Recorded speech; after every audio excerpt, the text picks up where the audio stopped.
तई गोरी लगाल लइके आइल बरदिल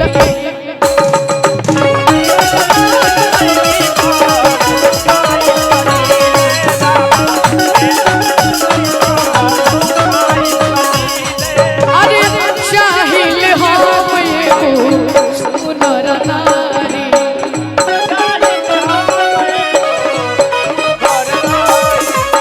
बने अरे फिर दिन जरिया आ सबका के देनी रौरा महला अटरिया हम पैसा रुपया नहीं मांगा। अच्छा आपको पसंद है? अरे वाह क्या जोड़ी है। हम चाहते हैं भैया को जरा भेजिए। ये आर्यन बाबू, आर्यन बाबू, बबुआ ये 500 रुपये ये आपके लिए है, दिल से आभार। और ये 500 सुनील जी और 500 उजाला जी। हम सब सूरज भैया से गोटे ले ले। चलिए अच्छा देखिए एक कहावत है, एक अनार 100 बीमार। क्या बात है? एक अनार 100 बीमार, इसीलिए कि हमारो बाबा तने आज फिर दे नजरिया। हम चाहते हैं तनी तनी हम लोग आगे आ जाए। बनल रहो।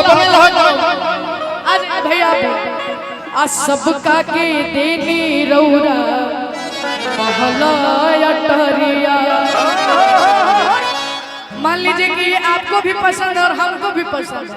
हम लोग भोले बाबा सिंह को मांगने के लिए जल ढारने जा रहे, तो हम लोग क्या बोलेंगे कि हमारो बाबा तानी फिर दिन नजरिया सबका के देनी रौरा महला अटरिया।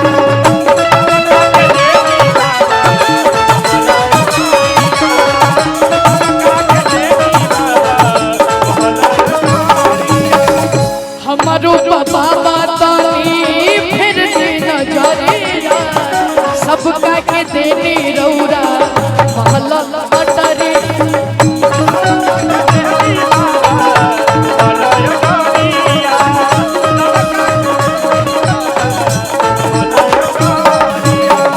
देखिए भोले बाबा हम जानता नहीं, हम जवन मांगब रउआ दे सकेनी, फिर भी हे हालत में बनी, लेकिन ऐसा हमारा गुण नारी दे दी एकदम सुंदर एकदम सुशील। और का पूरा कर मिले हमरो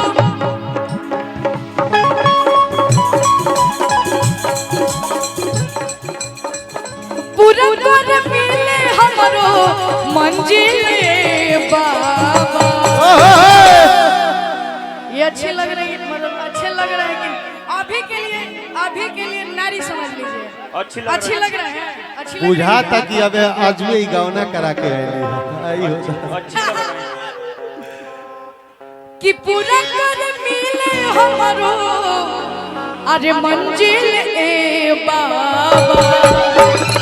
और तनी हम लोग जब साथ में ठुमका लगाएं जा त तनी लोग ठुमका लगाएं जा, ताली बजा दें का तई गोरी लगाल लइके आइल बरदिल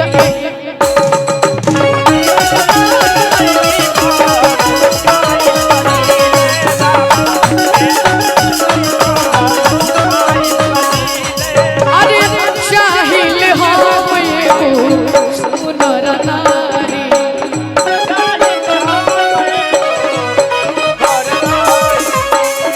तुझे में एगो चुनर गाड़ी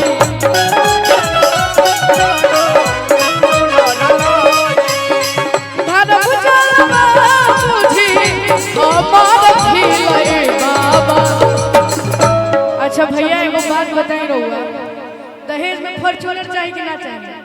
हमके दहेज में एगो पाड़ा चाहिए। पाड़ा ओ का होई? पाड़ा के का करम रहुआ? पाड़ा का करबो सुनील भैया ओकर दूध पी हैं। हम बकरी के दूध पियल सुनले रहे हैं, पाड़ा के दूध के पिए ले दादा। अच्छा आप लोग बताइए, आप लोग का बियाह होगा तो शादी में फॉर्च्यूनर चाहिए कि नहीं चाहिए? फॉर्च्यूनर मेहरा रो आए है ये महाराज अब थोड़ा लेवल ऊपर बढ़ाइए। फॉर्च्यूनर मांग रहा, आप लोग डिफेंडर मांगे तब ना मजा आएगा। हाँ, डिफेंडर मांग लोग। सिर्फ मेहरारू चाहिए। हाँ यूपी के लोग, बिहार के लोग बहुत अच्छे हैं, इसलिए दहेज नहीं देते। हम भी दहेज के बहुत खिलाफ हैं। कि ढारब चलवा मुझे, अरे हम बाबा।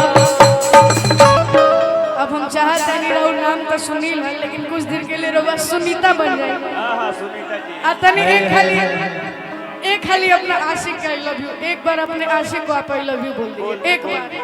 Darling I love you, I love you. अरे बाप रे बाप, तनी प्यार से I love you too darling. का कहीं बक्सर के हम कुल जमीनें लिख देने पे कि ढारब चलवा बुझे, अरे हमर फेर बाबा। बताओ ऐसने नु लड़की चाहिए इतना प्यार करतिया। ए गोरी लबाली लड़की पा आई का दिल।